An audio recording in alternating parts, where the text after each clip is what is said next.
Le monde naturel est une tapisserie de connexions complexes où les espèces interagissent dans une danse délicate de survie. La symbiose, des mots grecs syn, ensemble, et biosis, vivant, fait référence à l'interaction étroite et souvent à long terme entre deux espèces différentes. Ces relations sont fondamentales à la survie des organismes impliqués et façonnent le tissu même des écosystèmes. Des profondeurs de l'océan à la canopée des forêts tropicales, la symbiose relie la vie d'innombrables espèces. Ces interactions vont des partenariats mutuellement bénéfiques aux relations où un organisme bénéficie aux dépens d'un autre. Pour comprendre les complexités de la symbiose, nous allons explorer les trois principaux types, le mutualisme, le commensalisme et le parasitisme. Chaque type révèle une facette unique de ce réseau complexe de la vie, mettant en évidence les façons extraordinaires dont les espèces ont évolué pour coexister et prospérer.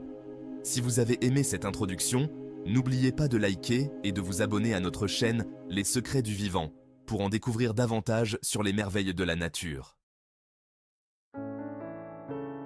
Le mutualisme, peut-être la forme de symbiose la plus célébrée, illustre le pouvoir de la coopération. Dans ce type de relation, les deux espèces impliquées tirent pas profit de l'association. L'exemple classique du poisson clown et de l'anémone de mer illustre parfaitement les principes du mutualisme. Le poisson clown, immunisé contre les tentacules urticants de l'anémone, trouve refuge contre les prédateurs dans son étreinte protectrice. En retour, le poisson clown défend l'anémone contre ses prédateurs et ses parasites, assurant sa sécurité. Un autre exemple fascinant se trouve dans la relation entre les fourmis et les acacias. L'acacia fournit aux fourmis un abri dans ses épines creuses et une source de nourriture sous forme de nectar. En retour, les fourmis protègent de farouchement l'acacia des herbivores, assurant sa survie et sa croissance. Le commensalisme présente une dynamique différente dans le domaine de la symbiose. Dans ce type de relation, une espèce bénéficie de l'interaction, tandis que l'autre n'est ni lésé ni aidé. Un excellent exemple de commensalisme peut être observé dans la relation entre les poissons rémoras et les requins. Les rémoras, équipés d'un disque adhésif spécialisé sur la tête, s'attachent au corps des requins. Cela leur permet de faire un tour dans l'océan, se nourrissant des restes de nourriture laissés par le requin et consommant même les parasites sur sa peau. Le requin, quant à lui, semble relativement insensible à la présence du rémora. Un autre exemple peut être trouvé dans la relation entre les hérons garde-bœufs et les animaux de pâturage. Le parasitisme contraste avec la nature mutuellement bénéfique du mutualisme et la relation neutre du commensalisme. Dans ce type de symbiose, un organisme, le parasite, profite aux dépens d'un autre organisme, l'hôte. Les parasites ont développé diverses stratégies pour exploiter leurs hôtes, obtenant souvent des nutriments ou d'autres ressources tout en causant des dommages. La relation entre un ténia et son hôte, par exemple, illustre le mode de vie parasitaire. Le ténia, résidant dans le tube digestif de son hôte, absorbe les nutriments de la nourriture ingérée par l'hôte, le privant de nutriments essentiels. Un autre exemple est la relation entre le gui et certaines espèces d'arbres.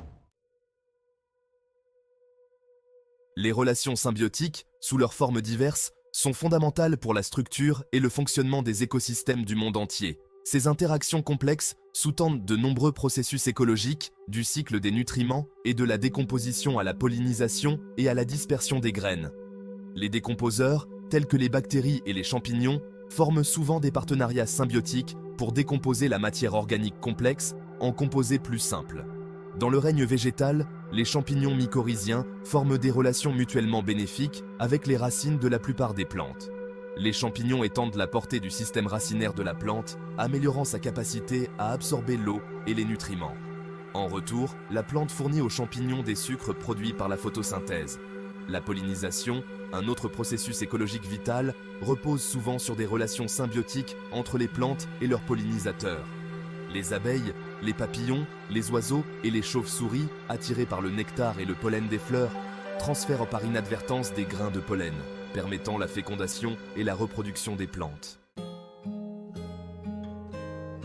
Les relations symbiotiques, finement réglées au cours de millénaires d'évolution, sont confrontées à des menaces sans précédent dues aux activités humaines.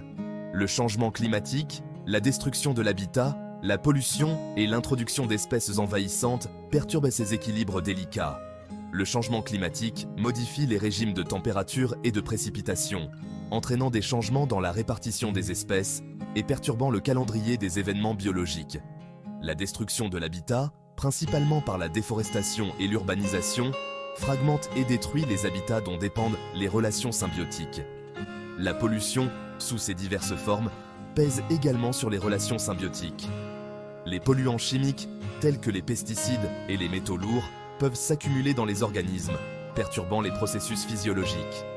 L'introduction d'espèces envahissantes peut encore perturber les relations symbiotiques, entrant en compétition avec les espèces indigènes pour les ressources et introduisant des maladies. La symbiose, dans ses multiples expressions, révèle une vérité profonde sur le monde naturel.